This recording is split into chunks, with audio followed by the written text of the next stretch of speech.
Olá pessoal, tudo bem? Meu nome é Leonardo Sakamoto e essa é minha coluna semanal em vídeo no UOL. Por favor, não se esqueçam de se inscreverem aqui no canal do UOL no YouTube, tá ok? Jair Bolsonaro defendeu que ninguém pode obrigar ninguém a tomar vacina nessa segunda-feira.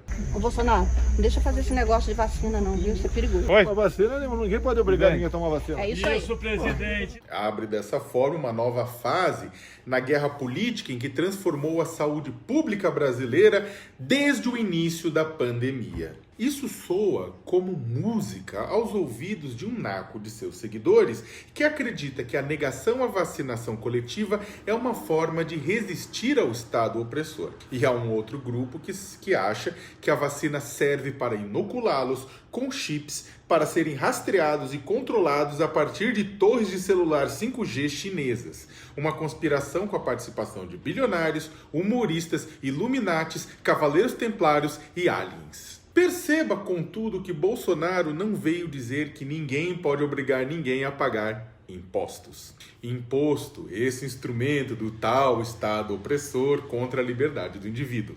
Ou que ninguém pode obrigar ninguém a prestar serviço militar obrigatório, apesar da falta de sentido que serviço militar obrigatório faça hoje em dia. Mas claro que não falaria.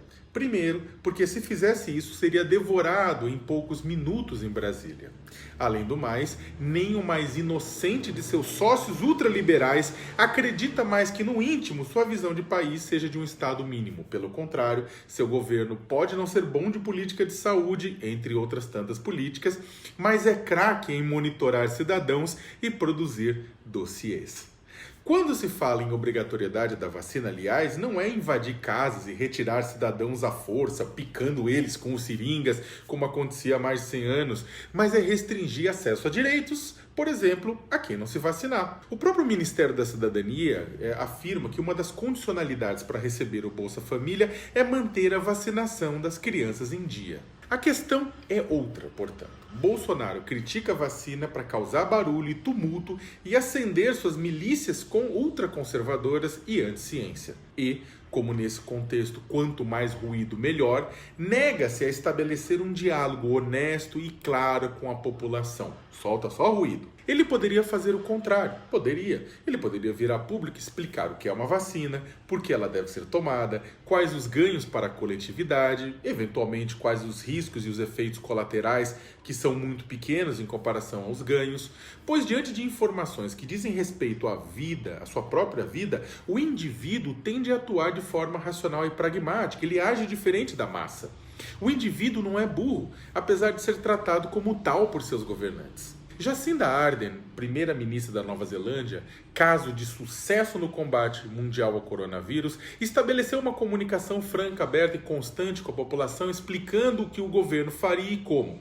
Os cidadãos daquele país entenderam e seguiram as recomendações, fazendo com que a Nova Zelândia retornasse à vida quase normal, de forma mais rápida e sem tantas baixas. Por aqui, ao contrário, o presidente da República usou cadeia nacional de rádio e TV para menosprezar a doença, chamando uma pandemia que já matou mais de 122 mil pessoas apenas no Brasil de gripezinha e de resfriadinho, e sistematicamente promoveu aglomerações e fez com que a comunicação dele promovesse aglomerações, dando mau exemplo, afirmando que quarentenas não funcionam e que bom mesmo é a cloroquina, um remédio sem eficácia comprovada, fora os vermífugos. A comunicação, portanto, do Bolsonaro não foi pelo bem do cidadão, mas da guerra particular travada por ele em nome de sua reeleição. Não à toa, a Secretaria de Comunicação do governo, percebendo que a declaração de Bolsonaro atingiu em cheio redes sociais fiéis a ele e os seus grupos de WhatsApp, reforçou o recado. Usou um canal institucional do Estado brasileiro para dizer que ninguém será obrigado a tomar vacina. Faz um desserviço ao próprio Ministério da Saúde, que diuturnamente diz o contrário. Portanto, um crime contra a saúde pública. Ironicamente, o próprio governo Bolsonaro, teve a iniciativa de um projeto de lei para permitir a autoridades que determinem a vacinação compulsória, da mesma forma que possam obrigar a realização de exames médicos, de testes, de coletas de amostras e tratamentos médicos relacionados à Covid. Conforme detalhou o UOL Comprova, serviço de checagem do UOL para desinformação, a Lei 13.979, aprovada agora este ano, resultado desse projeto, foi sancionada por Jair Messias e também assinada pelos então ministros da Saúde, Luiz Henrique Mandetta, e da Justiça, Sérgio Moro. Ou seja, Bolsonaro contradiz Bolsonaro, sim, mas ele fala a públicos diferentes, mensagens diferentes, transportando um comportamento de comunicação microsegmentada das redes sociais para a vida offline, falando de forma a garantir popularidade em seus diversos públicos. Não existem direitos absolutos, nem o direito à vida é absoluto, caso contrário não haveria legítima defesa.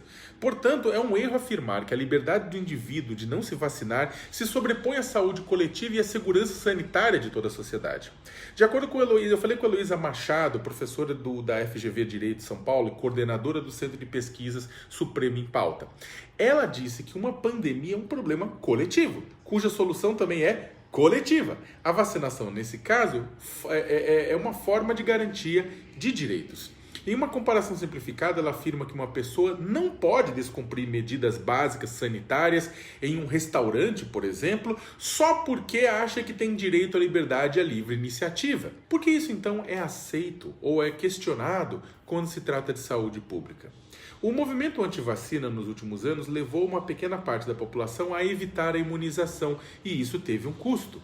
Por exemplo, aumentou o número de casos de sarampo, uma doença grave que poderia ser controlada se teorias da conspiração não fossem levadas a sério. E se as pessoas não deixassem de se vacinar. Só não é pior porque a massa das pessoas ainda se vacina, criando um colchão de proteção a esses terraplanistas. Já teremos que torcer para que a efetividade das vacinas contra coronavírus seja suficiente para imunizar a população, o que depende de uma série de fatores de enfrentamento a uma doença nova. Agora temos um presidente da República incendiando negacionistas em nome de seus interesses políticos. Com isso, nossas chances caem consideravelmente. Qual?